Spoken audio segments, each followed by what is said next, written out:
Aloha, beautiful. I am kind of fumbling around here because I just got surgery on my arm. So please excuse the oddity of this episode. But I'm grateful to be able to still show up and journey with you through day 23 of 30 days of intuitive eating. This journey has been one of tuning into our bodies, getting in touch with our innate wisdom, our body's intelligence, so that we can ditch the diet, ditch the scale, ditch the calorie counting, all the stress and fuss and worry that might come with it, and maybe still do those things with a different perspective to feel a little bit more alleviated and alive and healthy, ultimately. So right on. Today, our intention is I am creative. Today, we are going to create effective routines that naturally adapt to life's unexpected events.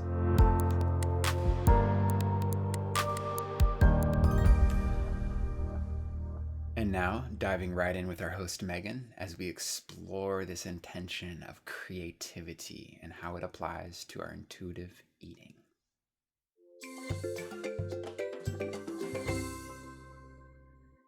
Hello and welcome back to Intuitive Eating Encouraged. Today, our intention is to learn how to create adaptable routines, specifically around food for hunger and fullness. And so learning to adapt in the moment while still having somewhat of a plan can be really helpful. And so what does that look like? Well, maybe you already have a morning routine, right? So most of us have this morning routine we do most mornings, where like you wake up, you use the bathroom, you brush your teeth, maybe you have a glass of water or coffee, and you get dressed or shower and you start your day, right?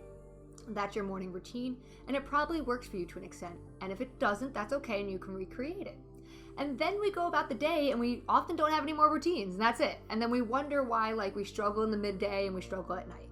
And it's not that you have to have a routine to not struggle, but that they can be helpful to have a routine and then learn to adapt to the situation and what life throws at you. And so what I tell most of my clients is that if they're struggling midday with low energy, or if at night they're nighttime eating and they can't stop themselves from eating like that and they're not eating intuitively, that having a routine can be really helpful. And so what does that look like? Well, in the middle of the day, let's say like 2-3 o'clock in the afternoon, a lot of people hit a slump. They get tired, right? They're low energy.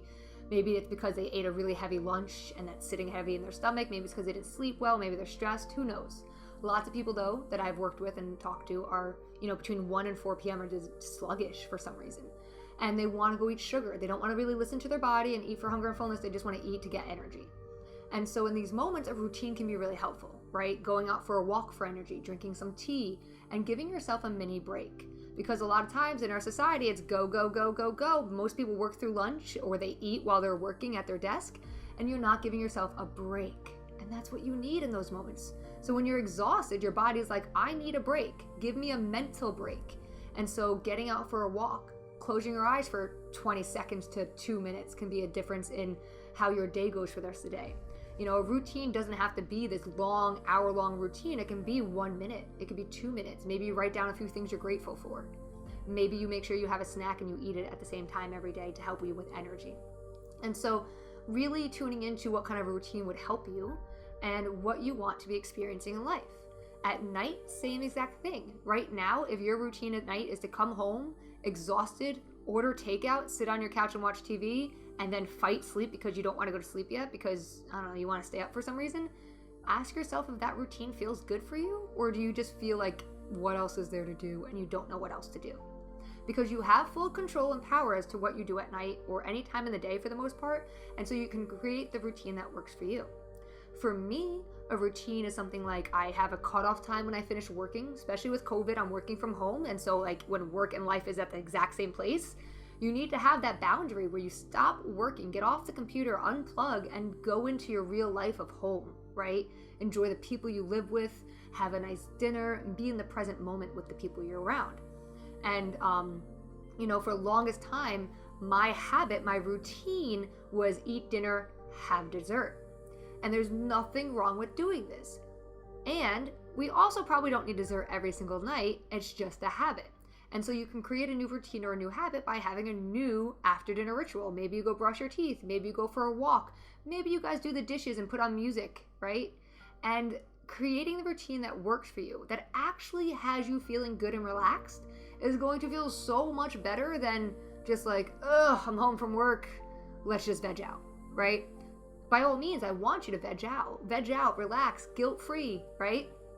But make sure it's working for you. Make sure that it feels good. If your routine doesn't feel good, if you're feeling sluggish and groggy, you get to change your routines.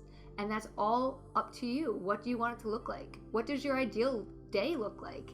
You know, if your morning routine is working for you, how can you do something similar that would work for you midday and night to give you this energy and to feel really good all day instead of falling into the pit of I'm exhausted and, I need to use food to give me a pick-me-up and just feeling guilty for even relaxing at night because maybe you're doing it in an unproductive way or something like that. And so really getting clear on what does a routine that feels good for you look like, and not making it concrete, right? So it's not like do this and if you miss one part of it, you're a failure. What's the point? It's about adapting to life. So maybe your routine is that every day after work, you do a walk, you eat dinner, and then you do the dishes, you brush your teeth, and then you hang out with your family. And then maybe some nights you don't get to do that because you have a deadline and you get stuck at work later. That's okay.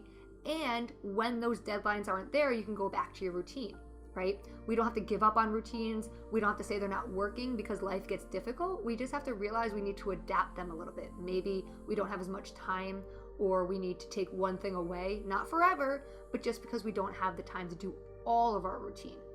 And so we don't want to just give up and let go of routines. They're really helpful and they help create new, healthier habits that can help you with intuitive eating more versus emotional eating at night.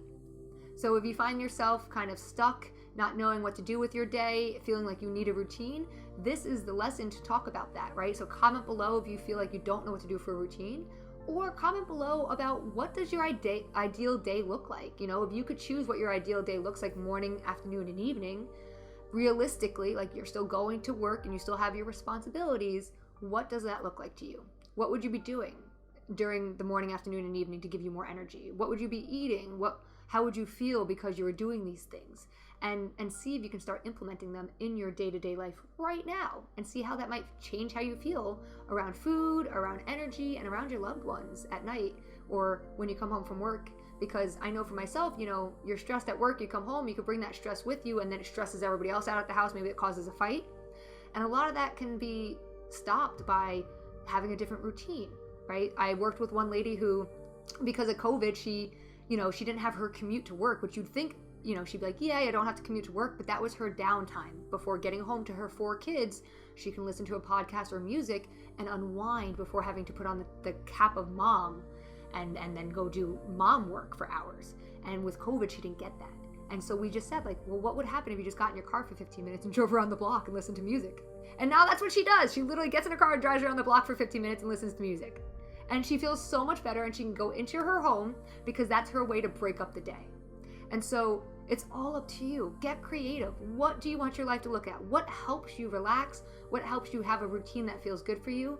And then just make sure you're allowing yourself to do it and adapt, and know that it's okay to adapt to life, that life isn't always going to be perfect. It's not going to go the way it's planned, but that we can adapt and we don't have to throw in the towel just because there's a hiccup. All right. That is your lesson on creating routines. If you have any questions, let me know, and I will see you in the next lesson. Have a great day. Nice, Megan. I love this creative intention into our routines, what we do out of comfort that maybe we don't notice we kind of got into the routine of doing. It's just kind of, it feels natural. We just do it. But to just be curious into why and to question, how might I replace the habit once I get a certain trigger to get a similar outcome, but maybe in a way that's a bit more healthy. Yeah, that's beautiful. All right, grooving into today's healthy habit, or this is the habit that we've been focusing on all week, which is our rest. Making sure we are well rested, whatever that looks like for you. Maybe that's 7 hours of sleep, 10 hours, whatever you need. I slept till 11 a.m. today because I was just had a throbbing arm and a massive headache from the surgery yesterday, and that's just what I needed. It's so nice to be able to have the creative freedom within how my life is constructed so that I can give myself the important things first: quality food, quality sleep, quality connection, and yeah, yeah, beautiful. Healthy.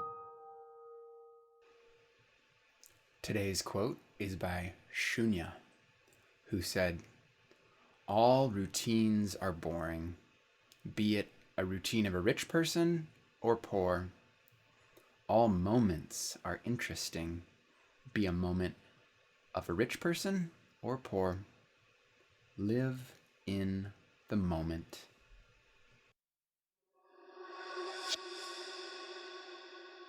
All right, fortunately, I still got my good hand so that I can jam on today's journal prompt, which is, what routine around food and or relaxation would be helpful to you right now?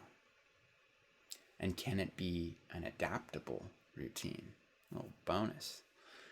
Go ahead and give yourself a moment to journal on this.